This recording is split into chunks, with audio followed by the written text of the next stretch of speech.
If you're in the market to buy a Gibson Custom Shop SG, then this video is for you. In today's video, we compared the 61 spec SG with the 64. So without further ado, let's get straight into the video.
Hello guys, welcome back to Squealing Pig Guitars, the home of luxury shop machines here in Nottingham, England. My name is Ben Keightley, and today I have the pleasure of showing you two amazing SGs from the Gibson Custom Shop. We have a 61 spec SG, which is the SG Les Paul, and then we have the 1964 reissue, which has the vibrola system. But not only that, these come in some pretty cool custom finishes. We have an aged Pelham Blue, and the 64 is in a rare TV gold finish. So before we get into the specs, let's open up the case and take a closer look at each of these instruments. So we have SG number 1 all ready to go on the sofa here. As you can see, we have a Gibson custom branded black case with gold latches. These are the cases that we're using in the early 2000s going into the 2010s period. So let's open it up and see what we have inside. So we've got a beautiful aged Pelham Blue 61 style SG. We have that nice kind of brown red interior on the center of these cases. Let's see what case candy we get with this. So not much really. We get the case key, some silica gel, and we get the COA, which is a black COA with the Gibson custom logo, and it just states our model name and serial number. Now let's have a look at the 64 SG case. Now we have the 64 SG. As you can see, this comes in more of a period correct case, and you can see the custom shop is developing. So these are the cases that you would get in 1964. Opening up, we have the TV gold finish on this one, very stunning indeed. Kind of got that bumblebee interior, which is complementing that guitar nicely. Very similar COA to the previous one. So you got the Gibson custom logo, same kind of paperwork, and then we get the model name and serial number. So to start off today's video, we're going to be looking at the 61 SG, which came first, obviously being 1961. This was before the SG was actually called the SG, it was called the Les Paul. There's quite a lot of confusion of why this is called the Les Paul. We actually talked about this in our previous video about the king of SGs. But basically in 1961, the SG was a replacement for the original Les Paul design. It was kind of seen as kind of the new and improved Les Paul. It had a double cut shape, which was a lot thinner and more ergonomic, kind of reaching out more to Fender's market. But then the name Les Paul was dropped after that year, and then we get the SG, solid guitar. It's a very basic construction for a guitar. We basically have a mahogany body, which has this very iconic kind of devil horn shape. Very thin, got a lot more contours to it, very beautiful indeed. We all know an SG body. We then have a mahogany neck, classic Gibson. This one has the 61 profile, which is fairly slim. It's a little bit wider than the necks that you'll find in the 50s, and obviously a lot slimmer. We have a rosewood fingerboard on this one with acrylic trapezoid inlays. What I really like about this neck is obviously it's an aged guitar, so we have a little bit of sprayed lacquer over it to kind of simulate some patina, so we've got really nice creamed binding. Also, what's really good on these custom shop ones is you actually get tortoiseshell side dots. But the main thing to talk about with this guitar is the beautiful finish. We have an aged Pelham Blue on this, and what you find is Pelham Blue obviously originally comes in a colour that looks like this, kind of like the Dave Grohl colour. It's a very bright blue that is, you know, very friendly looking, whereas this has a little bit more of a green hue to it, and the reason for that is that all vintage Pelham Blue guitars will eventually age to this finish. This is because of patina, which is when the lacquer yellows and it no longer is clear, it has a yellow kind of tone to it. And when you combine that with blue, you get green. So we have a little bit of like a green hue to this guitar. Some people would call this Inverness green, but it is an aged Pelham blue.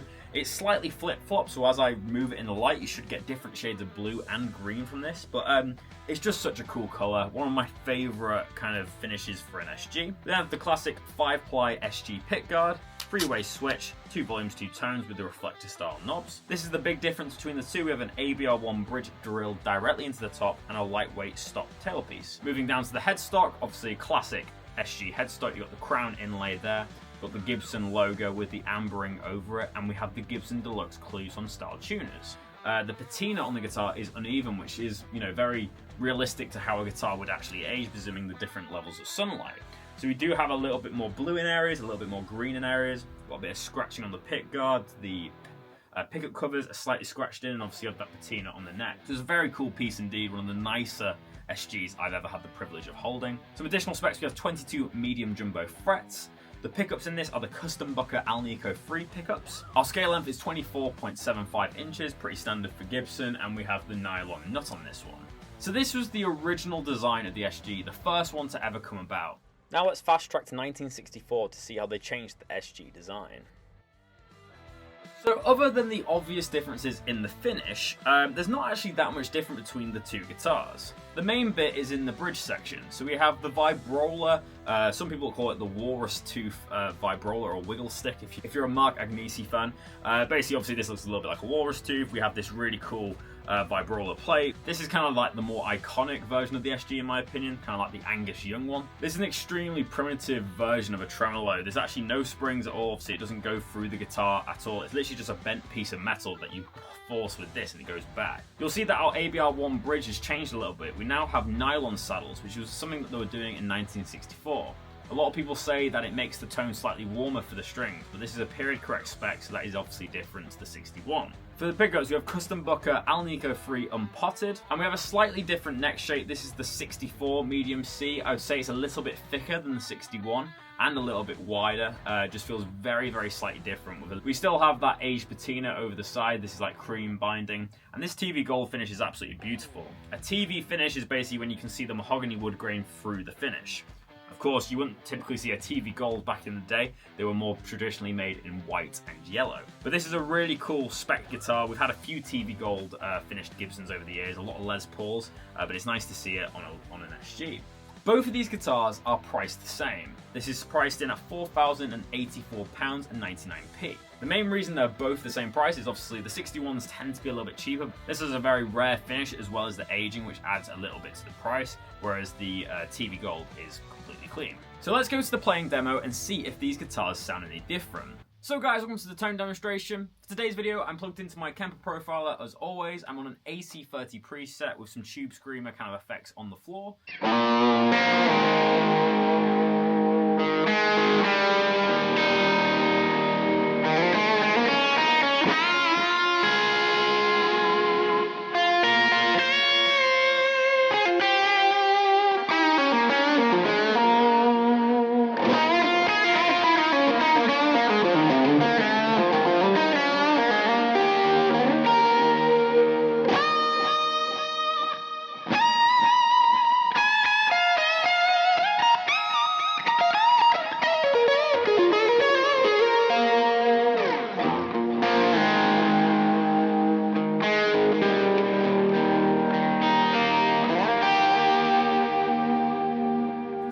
Now let's hear the tone that I used on the 64 SG.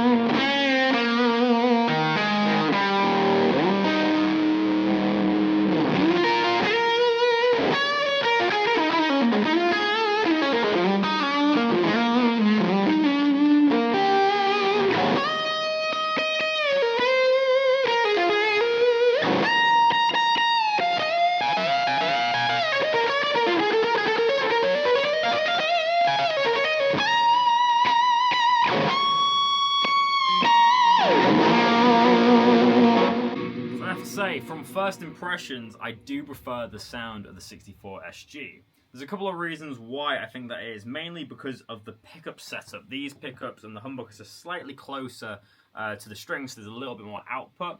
Also, I believe the nylon saddles make the guitar a little bit more warm, which is always a good thing for an SG in my opinion.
The only upside to the 61 so far is that this tremolo doesn't stay in tune, as well as obviously a hardtail, which is obviously to be expected with a guitar with this kind of primitive tremolo system.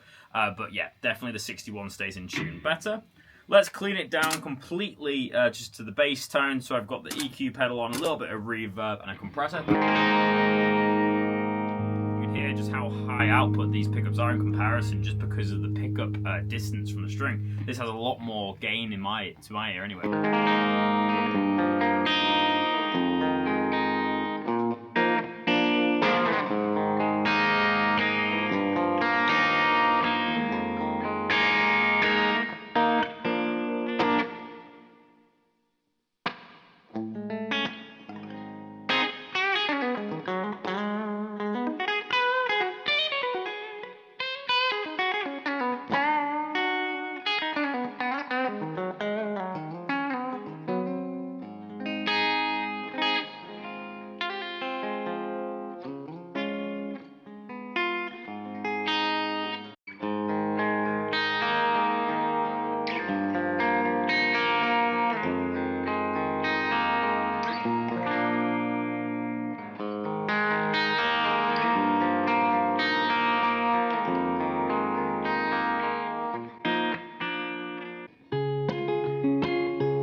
Surprisingly, this SG has a really nice warm neck pickup. If I roll down that tone down to about 7, you get a really nice jazz tone out of it.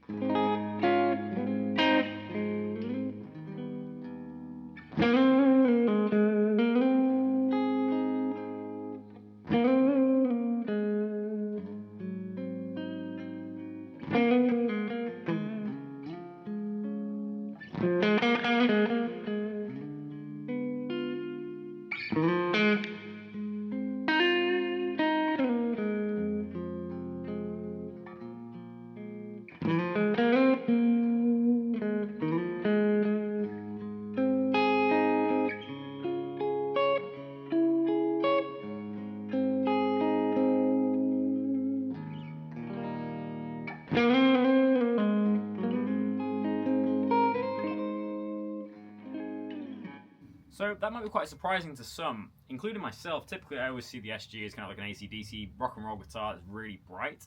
But obviously if you utilize your settings on your Kemper or amplifier really well and you're able to kind of mess with the tone controls, you definitely can get a lot of usable clean tones.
definitely wasn't expecting an SG to perform like that today. That sounded really good to my ear. I really like the clean tones coming from this instrument.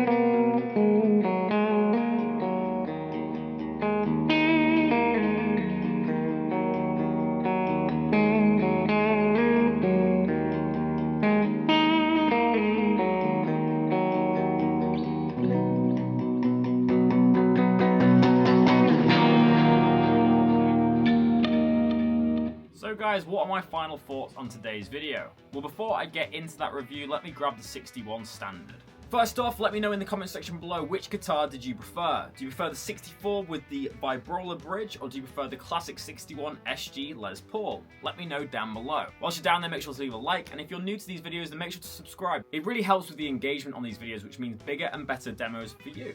So guys, which guitar did I prefer in today's episode? Visually speaking, I prefer the Pelham Blue 61. But in terms of the whole package of the instrument, I actually preferred the 64, which I was very surprised at. I have had experience with 64 guitars in the past. I used to own a SG Heavy Relic 64, which has actually been on the channel. Very similar guitar to this, but with a battered finish instead of the high gloss kind of TV gold. From that experience, I didn't really like the tremolo on that guitar, and I found that SG body shapes just work for me, and it's not a very comfortable guitar for me to play. I much prefer a Les Paul or a 335. But in terms of the tone, especially of the fuzz tones on this guitar, I think it just stole the show. I think that's partially due to the setup. It's got a little bit of a higher action, and the pickups are slightly closer to the strings than this guitar, which means more output, a little bit more gain. Also, I preferred the bridge on this one. The nylon saddles made the guitar a little bit warmer, and as we all know, an SG will always benefit from being a little bit warmer, as they are known to be very bright. So yeah, for today's episode, the TV Gold 64 is victorious. Another gold SG, which is the king of SGs. Make sure to check out our other video on SGs that we released last week, which was called the King of SGs. You guys seem to really enjoy that video, so make sure to go and check it out if you haven't already. So what are my ratings for today? I'm going to give the 64 VOS a 8 out of 10, and I'm going to give the Pelham Blue a 6 out of 10. That's not to say I don't like the look of this guitar. I think it's probably one of the most stunning guitars I've ever seen. It just didn't play just as good as the 64, unfortunately. But as always, guys, let me know in the comment section below, what do you think? I always like to hear about your guys' opinions down there, and we're forming a little community down there. It's always great to reply to your guys' comments. But that's it from Squealing Pig Guitars. My name's Ben Keightley, and I'll see you tomorrow for another episode of Squealing Pig Guitars. But until then, keep rocking, guys. I'll see you soon.